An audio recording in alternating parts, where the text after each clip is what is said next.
Hey everyone, welcome to the RFD channel, and today we are starting seed. Now it is early February and we are sitting in zones 6B and 7A, kind of right on the border. One of our hills is 7A and this place is 6B. Now since it is early February, we're going to be planting our frost tolerant seeds, and that is because it's likely that when we plant these out in the garden that there's still going to be some frost. We got our raised beds going already. I will have a video on those coming up. Let's get these seeds started. We're going to be using these Burpee Seed Trays, and they're by Burpee, but they're silicone bottoms, so we can actually punch out the seedlings once they get started. I've already done some testing in these to see if they work. They work pretty good. The soil I used did not work pretty good, so we're trying something different for the soil. Now we're starting these in our garage area.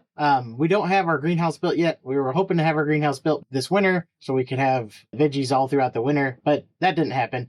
So we're doing this in the garage and under a grow light. So speaking of grow light, what I have is a 300-watt grow light. It is a full spectrum grow light, supposedly. I've used this grow light since 2016. Can't actually get it anymore, so I'm not gonna really put up the information for it.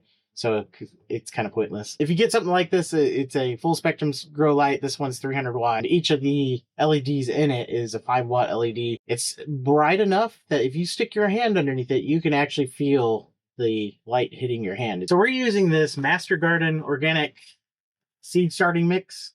I got this at Menards, but it says it will feed your plants up to 3 months, which is what we wanted, because the last seed starting mix I had, it was actually seed starting pellets that you put in, and you put a little bit of water on and they expand to form the whole cell. I don't believe those had any fertilizer in them, so the plants got started and then they just died. All right, so let's go ahead and start getting these trays filled. We're just going to kind of top off my trays here. And there's the first mess. Right, and I'm going to compress them just a little bit. And some of that you'll see why once I get the seeds started. I'm just using my fingers for compress. If you're wondering, this is how much made it through those little holes in the bottom. So I'm just going to take that and dump it back in. Actually, I probably should do it this way so you can see. I'll top off some of the lower cells here.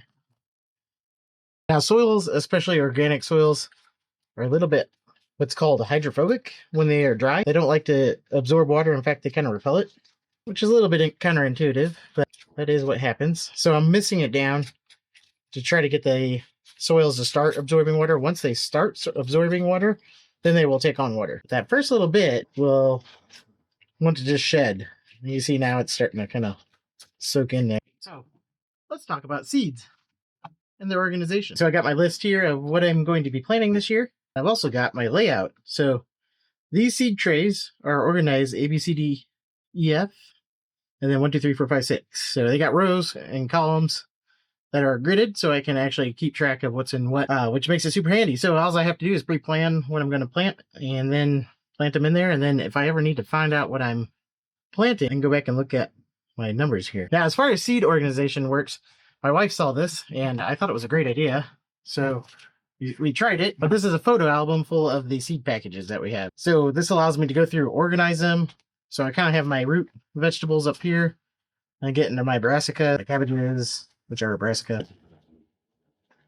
This is how we organize our seed catalog, and works great. The one thing I wish we could have found instead, and we probably just need to look a little bit more, is find like a three-ring binder version of this so I can take out all these extras, because this is already pretty full without having it fully seeded out.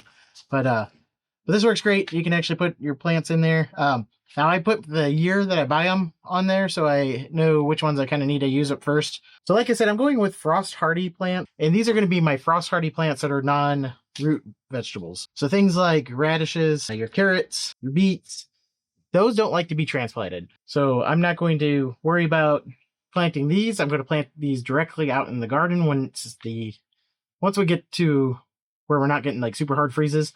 I'll probably go ahead and start planting these. If the days are getting back up into the 50s, I'll probably start planting these again. But for now, we're going to stick to like the brassicas. The brassicas are generally pretty frost hardy, and there are certain kinds that are more frost hardy than others. Some of that is just looking it up. Things like winter choy, right in the name, so much more frost hardy. So we're definitely going to be planting some of that today. And as far as lettuces go, so lettuces, you want to stay away from the romaines and the iceberg lettuces the heading lettuces. You don't want to use those in the wintertime. They are more susceptible to frost, but the leafy lettuces are much more frost hardy. So I got my romaines and stuff back here. I think I've got one iceberg right there. And then I've got my leafy lettuces up in the front here. So this just makes it, like I said, real easy to organize. Now, if you see these packages like this, where they're definitely handmade. So these are sleeves that I made myself. What it is we've got ordered a multi-variety pack of stuff, and they come in these little pouches, and these little pouches don't like to stay in there, so I put them into a big pouch and labeled them so I know what's in it. And then these hold it nice and well, so I can just slide those in there. I'm not sure why that's behind that one, but whatever. These are the list of seeds we're starting. We got purple broccoli. Broccoli's up here. This is an early sprouting purple. The Romanesco broccoli, which I think is this guy. No, that's the broccoli. Is this the Romanesco? Yeah, that's the fun pyramid-looking ones. We'll see if those work too. Those are 2008. They were still sprouting in 22, so it's nice to put notes on your seeds when you know that they're still working. The purple cauliflower, which is right here. We're gonna do the Brussels sprout. Which ones? I think we're just doing the plain. These red Brussels sprouts that I have here, they're actually more of a fall crop. Now I have the winter choy. With the Chinese pink celery. This is supposedly a little more frost hardier than the others. So it's arugula. Well, this is one of those small packs. Tennis ball lettuce. So tennis ball lettuce is a nice little tiny head of lettuce. When you harvest them, you pretty much harvest the whole thing. I've got two of these. One's a 2021 and then one's a 2017. Obviously, I didn't know I had the 2017 when I bought the 21. That's one reason why I wanted to organize it. Tom Thumb is similar to the tennis ball. I believe it also gets a really small head, but we've liked these lettuces in the past. Another one, this is one we're trying this year, the oak leaf lettuce. And then we're going to the spinach. Now spinach, there are heat tolerant and non-heat tolerant and frost tolerant versions. So we're going to go with this one. So this one is supposed to be a winter spinach. I'm not even going to say it, but this spinach is a winter variety. So we're going to use that spinach. And then leeks. Leeks is our last one. We're going to go with some leeks. We will also be doing some regular onion. So I'm just going to grab that package out of there as well. So we're actually getting a little bit of a late start on the onion starts from seeds. They take a while. So you want to start those usually in January. But there's our seeds. We're going to switch back to our containers. These seed trays are gridded. Now I needed a way to distinguish between the two trays, so what I did is I marked this tray with red corners, and then I've got this tray without red corners. I only got two trays, so if I had more, I'd just do different colors. So on my list, which got wet from sitting on top of the stuff, I've marked my corners red for I know it's this tray right here. We're going to go ahead and fill that tray up. Celery, right there. Winter choy, rocket, arugula, and the tennis ball. Stop. I had two of these. Tennis ball. And then the oak leaf. So especially with these smaller plants, I'm actually going to probably put 2 or 3 seeds per cell in here. We'll open them up. Now if you pour it this way, you can kind of collect the seeds right at the base there. I'm just going to drop those in.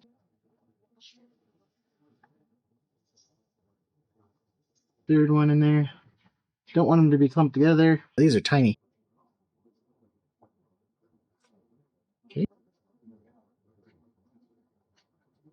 So on these, if for some reason we have all 3 of them come up, we'll just thin them out. Now you don't have to do 3 seeds. It's completely up to you. You can do 5. You can do 2, 1, whatever you're feeling like. It's just a rule of thumb for me. I just like drop 5 in there. All right, now that we have the seeds on there, and you may have noticed I put extra seeds in this one and this one because these seeds were pretty old. In fact, all of these were pretty old seeds. So I'm putting extra in there. They need to be used up anyways, and I figured the germination is going to be probably pretty pathetic. Extra seeds won't hurt. What we're going to do now is top them off with a little bit of soil. Let me just sprinkle this on. So one of the reasons why I compressed these cells is so I can top them off with soil. Once I get the seeds in there, you want to be careful that you don't move seeds over and get them in the wrong spot. But now most of these seeds, since they're small seeds, they will actually grow on the surface just fine. Most plants do better if you put them about a ½ inch deep. Doesn't matter too much. You don't want them, you don't want to fuss about it too much, I should say. It doesn't matter too much what the planting depth is. A good rule of thumb is ½ inch. Like I said, the smaller the seeds, the more shallower you can plant them generally. Bigger seeds will probably need that support being down in the soil. Now, if you plant them too deep, then they will take longer to come up. Just keep that in mind. Now we're going to water this really well. So I put some water in this tray. This type of growing medium will actually moisture wick. So we're just going to set that in there and let it absorb. I did go ahead and spray down the top with some water to keep it moist. That one's ready to go. So I also have this other tray that's a little bit bigger. And I'm going to put my bigger plants in here, like the cauliflowers and the broccolis and the Brussels sprouts. It's also lettered and numbered, same as the other ones. It's only a 2x4 tray instead of a 6x6. So, all right, so we have our setup here. This is we got this on a timer. Now, we're running this on a grow light up here. That's just hanging from our rack. What we have, our shelving. I've got the plants down here. Now I've got the timer set to run for 16 hours. If you go 24, you will stress out the plants. So don't run it 24/7.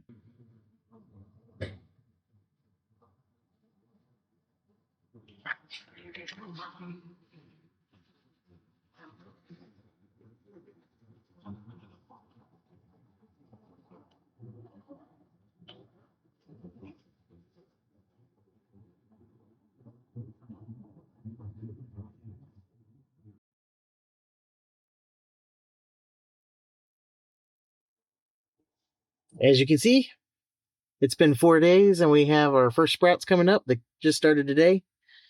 This is the winter choy over here. So I've got the winter choy coming up in those cells. And this is the rocket arugula. And it is coming up. So at this point where the leaves start coming out, we will want the grow light to be on.